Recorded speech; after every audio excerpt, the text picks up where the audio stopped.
39 years ako sa serbisyo. Isang retired colonel ng Army, nagserbisyo ng tapat. Pero balik tayo sa issue ngayon.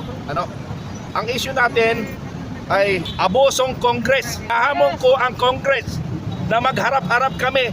Ano ba ang patungkol sa investigasyon ng Huwadcom hearing na yan? Di ba ang purpose ng Huwadcom hearing ng legislative ay para gumawa ng batas? Para bang nakapuntirya sa isang tao na sinisira lang? So yun mga idol, yung Quadcom Committee, hinahamon na po ng isang retired colonel. Hinahamon po sila na magharap-harap sila. Tignan lang po natin kung ano ang sasabihin ng Quadcom Committee kapag napanood nila itong video na to ng isang retired colonel na nanawagan na magharap-harap sila. Dahil dyan kung ano ba talaga yung investigasyon na yan sa Quadcom Committee. Saan ba patungo yan?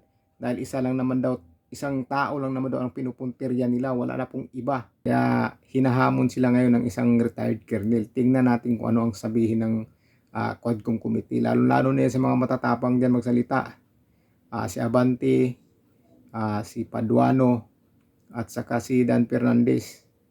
Grabe yan sila pagka namimressure ng resource person. Talagang ang gusto nilang isagot ng resource person yung gusto nilang marinig. Yun po, makikita naman po natin kapag sila ay nag-iimbestiga halata po talaga na parang hindi sila pumapayag kapag hindi pabor sa kanila yung sagot na gusto nilang marinig. Halimbawa, magtatanong sila at ang sagot ay hindi ayon sa gusto nila, sisigaw-sigawan na nila yan, pinipressure na nila yan. Ulit-ulit na nila yung tanong na yan, ulit-ulitin nila, tapos pinipressure na nila. Kung masindak yung resource person, maguguluhan at kakabahan kung ano-ano na lang ang maisagot. Ano-ano na lang maisagot. Gaya nung isang treasurer ng DepEd, dahil napipressure, parang kinakabahan siya ng gusto, hindi alam mo ano isasagot. Kasi talagang pinipressure ulit-ulit yung tanong Kaya ito, nanawagan isang colonel. Kung talagang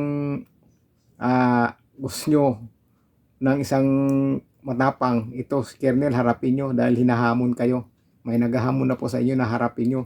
Magdebate po kayo, tingnan natin kung sino mananalo sa inyo.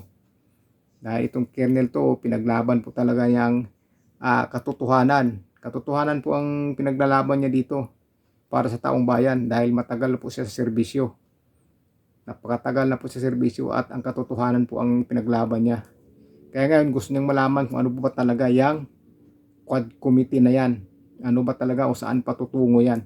Dahil isang tao lang ang pinupuntirya ayon kay Colonel. Alam na po natin kung sino yung tao na ibig sabihin na pinupuntirya lang ng Quadcom Committee. Sana marinig ng Quadcom Committee itong sinabi ng retired Colonel para magkaalaman na. Para magkaalaman. Si Pangulong Duterte, akala nila masisindak nila. Hindi nila nasisindak yun. Hinahamon sila. Papuntahin yung ICC no sa Davao. Bibitahin dun sa puno ng akasya. At saka yung dalawang congressman, sisipain nga yung dalawang congressman na yan. At saka yung isa, sinabihan niya yung unggoy.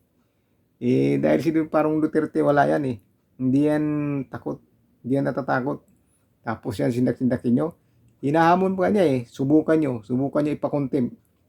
Kasi tinanong siya kaya ipapakontempt daw siya.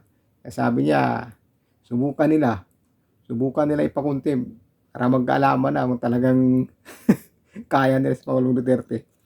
Akala nyo ginaganyan nyo dahil matanda na. Akala nyo urungan kayo, atras sa inyo o masisindak sa inyo.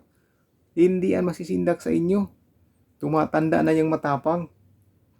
Kahit kailan hindi yan nasisindak si Pangulong Duterte. Kahit nga Amerika hindi yan nasisindak ICC, hindi nga nasisindak yan Kayo pa kaya Pilipino lang din tayo, di ba? Hindi yan magpapasindak sa inyo. Baka pag nakaharap niyo si Pangulong Duterte, baka magbago yung mga pananalita nyo. Sigurado, yung mga pananalita nyo pasigaw-sigaw, baka maging malumanay na yan pagkaharap niyo si Pangulong Duterte.